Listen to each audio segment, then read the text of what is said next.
नमस्कार, मैं हूँ गीतांजलि शर्मा और आप देख रहे हैं गीतांजलि स्ट्रीट टॉक। अभी इंस्टा पे बहुत सारे रील्स वायरल हो रहे हैं। आप सभी ने देखा होगा कन्हैया मित्तल जी। कन्हैया मित्तल जी को हम सभी जानते हैं ऑलमोस्ट। अभी हाल ही में अलवर में एक प्रोग्राम में कन्हैया मित्तल जी बहुत ज्यादा भड़के। कुछ माँ बाप ने भी सिखाए होंगे संस्कार, और जिनपे वो भड़के वो आज हमारे साथ है। क्यों भड़के, चलिए हम जानते हैं। सर, राधे राधे। मैं पवन सिंह, मैं एक साउंड ऑपरेटर हूं और मैं बहुत सारे प्रोग्रामों में साउंड ऑपरेट करता हूं।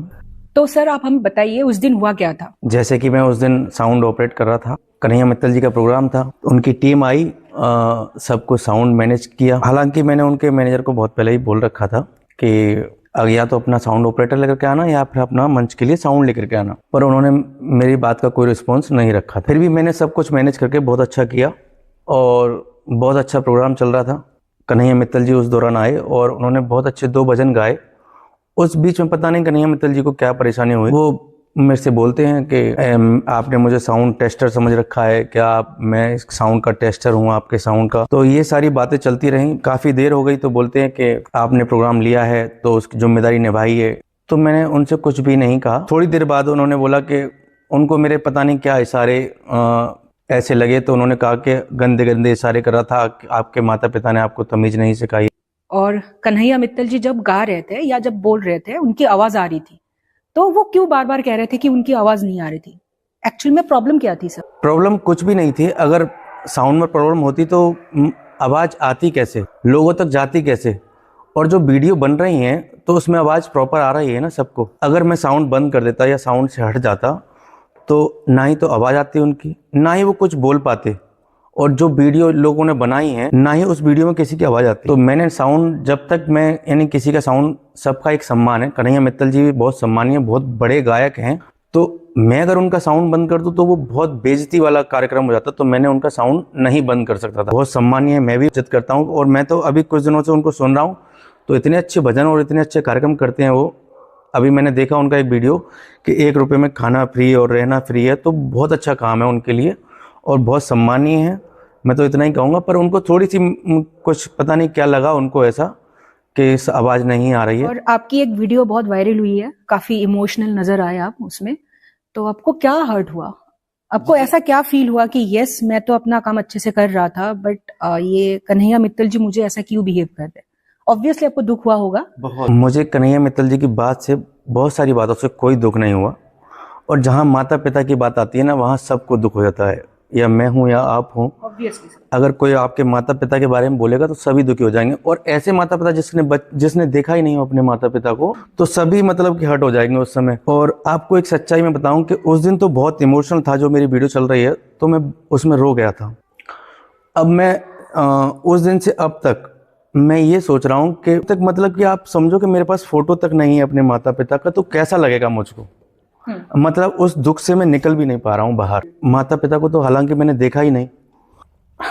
मैं क्या ही बताऊं कि मैं अभी भी मतलब इमोशनल हो रहे हैं। हाँ, मैं फील कर सकती हूँ सर, क्योंकि पेरेंट्स सबसे इम्पोर्टेंट है हमारे लिए, राइट? एक बात से बहुत हैरानी हो रही है कि कन्हैया मित्तल जी एक बहुत बड़े गायकार है, इतने बड़े गायकार है, फिर भी उनके दिमाग में ऐसी बात कैसे आ सकती है?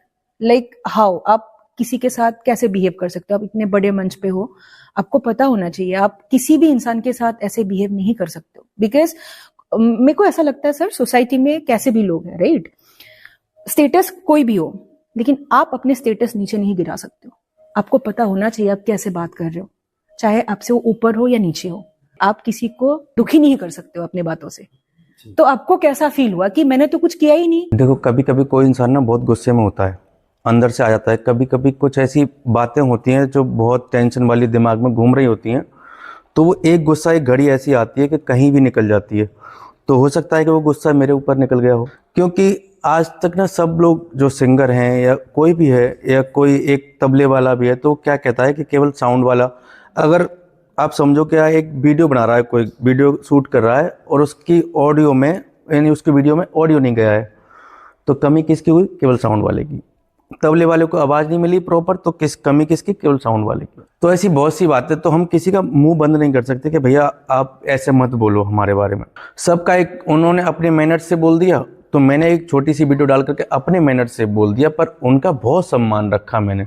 और जितने भी आप साउंड वाले को समझना कि हर एक सिंगर को या कोई भी हो, जितने भी सिंगर हैं उनको उठाने के लिए केवल एक साउंड बहुत ज़रूरी है। सबसे जो मेन पार्ट होता है वो साउंड होता है हर सिंगर को उठाने के लिए। तो वही मैं उस दिन कर रहा था और जितना मुझसे बन सका मैंने किया था। अब जब आदमी से यानी कि प्रेशर एक साथ दे दोगे किसी पे तो वो होपलेस हो जाता है बहुत। शायद मैं भी कहीं ना कहीं हो गया हूँगा, पर जब माता पिता की बात आई तो फिर मैं रुक नहीं पाया से बिल्कुल, क्योंकि वो बहुत पर्सनल बात थी। हाँ। काम के टाइम में मुझे नहीं लगता कि फैमिली को आप इंक्लूड करो। उसमें फैमिली आती ही नहीं है ना, आती नहीं है। ना आप जानते हो किसी फैमिली को, आप मेरी फैमिली को जानते नहीं हो। और पहली बात तो ये है कि मैंने कभी भी कन्हैया मित्तल जी के साथ काम किया ही नहीं। मैं फर्स्ट टाइम उनको मिला, फर्स्ट टाइम उनको सुना, और मेरी तो कोई दुश्मनी नहीं है ना आपसे, पर वो होता है उनको हो सकता है गुस्सा आ गया हो किसी भी कारण से। बहुत सारी दिमाग में टेंशन, इतने बड़े आदमी हैं, बहुत सारी दिमाग में टेंशन होती हैं, तो हो सकता है कभी आ गया हो तो वो गुस्सा उस दिन मुझ पर उतर गया। तो मुझे कोई दिक्कत नहीं है, मैंने अपने मन की बात कही थी उनसे। लेकिन सर वर्कलोड प्रेशर सबके पास है, आप मानते हो इस बात को? अगर वो गायकर है उनके पास भी वर्कलोड है, प्रेशर है। अगर आप साउंड वो करते हो, लाइक साउंड को वो करते हो मैनेज, तो आपके पास भी बहुत मतलब लाइक टेंशन है, स्ट्रेस है। तो आपको नहीं लगता कि कहीं ना कहीं एक बैलेंस मेंटेन करना जरूरी है?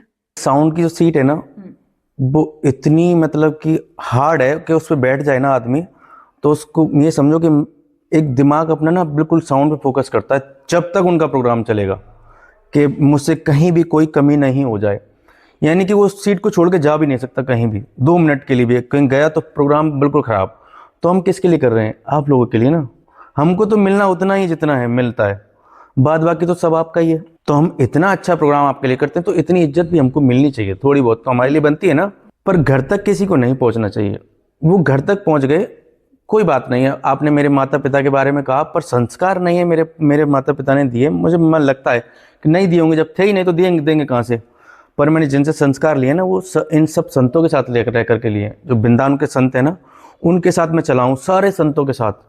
तो उनसे संस्कार मेरे अंदर आए हैं और मैंने आज तक किसी से भी बदतमीजी नहीं करी, किसी से भी। सर आप हमें ये बताइए, आपने कन्हैया मित्तल के अलावा और किन किन के साथ काम किया है? जैसे कि मैं आपको बता दूं कि मैं कन्हैया मित्तल जी के साथ फर्स्ट टाइम ही काम किया था। मैं उनको नहीं जानता था पर्सनली। बहुत अच्छा गाते हैं ये सुना था, उनके भजन मैंने सुने थे, जो राम को लाए हैं और हम उनको लाएंगे, और बहुत अच्छा था वो। और मथुरा की सबसे बड़ी कंपनी है LK ऑडियो करके, फेमस, जो प्राय सबके साथ साउंड लगाती है। तो आपने नाम सुना हो, इंडियन आइडल में नितिन कुमार करके हैं और सभी लोग जानते हैं उनको, उनके साथ मैंने काम किया है। और हमारे आप राइजिंग स्टार विनर हेमंत ब्रजवासी, उनके साथ मैंने काम किया है। बी पराग जी, उनके साथ मैंने काम किया है। और अनुराधा पोडवाल जी, उनके साथ मैंने काम किया है। और ये सब छोड़ करके मैं ये 100 लाइन छोड़ करके इसके बाद मैंने ये सोच लिया कि मैं अब कथाओं के अलावा कुछ नहीं करूँगा, जब से मैं केवल कथाओं में हूँ। और उस दिन भी ऐसा ही हुआ था, जिस दिन उनके मैनेजर से मेरी बात हुई थी तो मैंने उनसे साफ साफ क्लियरली कहा था कि ये जो साउंड मैंने यहाँ लगा रखा है ये केवल मैंने अपने कथा के पर्पज़ से लगा रखा है, ना कि किसी भजन संध्या के पर्पज़ का है। तो उन्होंने मुझसे बहुत चीज़ मांगी थी फ़ोन करके, तो मैंने उनसे मना कर दिया था। उनकी बात हुई हमारे जो LK ऑडियो के प्रोप्राइटर हैं पप्पू शर्मा जी, तो उन्होंने मेरी बात कराई कि मेरे ऑपरेटर से बात करो। तो मैंने उनको बोला कि हमारे पास ये सामान नहीं है, और मैंने उनको ये भी बोला था कि ये साउंड जो लगा हुआ है ये कथा का है, तो आप मंच का साउंड किसी और से लगवा लीजिए, और बाहर का जो साउंड है पब्लिक का वो मैं चला दूंगा। तो उन्होंने बस मेरी ये बात सुन करके बोला ठीक है मैं बात करता हूँ। उसके बाद मेरे पास कोई उनका फ़ोन नहीं आया। वो मंच पे एक साथ आ गए, तो मेरे साथ बहुत करीबन 7-8 लोगों की टीम रहती है, तो सब लोगों ने माइक को मैनेज करा दिया था। उनके मैनेजर जी को चेक कराया तो बोले बहुत अच्छा है, सब कुछ ओके करा दिया। पर कहीं थोड़ी सी कमी आ रही थी, जिसमें कि मैंने उनके इंस्ट्रूमेंट वालों को बोला था मैंने कि मुझे कुछ ऐसा लग रहा है कि कुछ थोड़ी सी कमी है। तो एक भाई का कुछ किसी चीज़ में परेशानी थी, वो मैंने दूर कराई उनकी।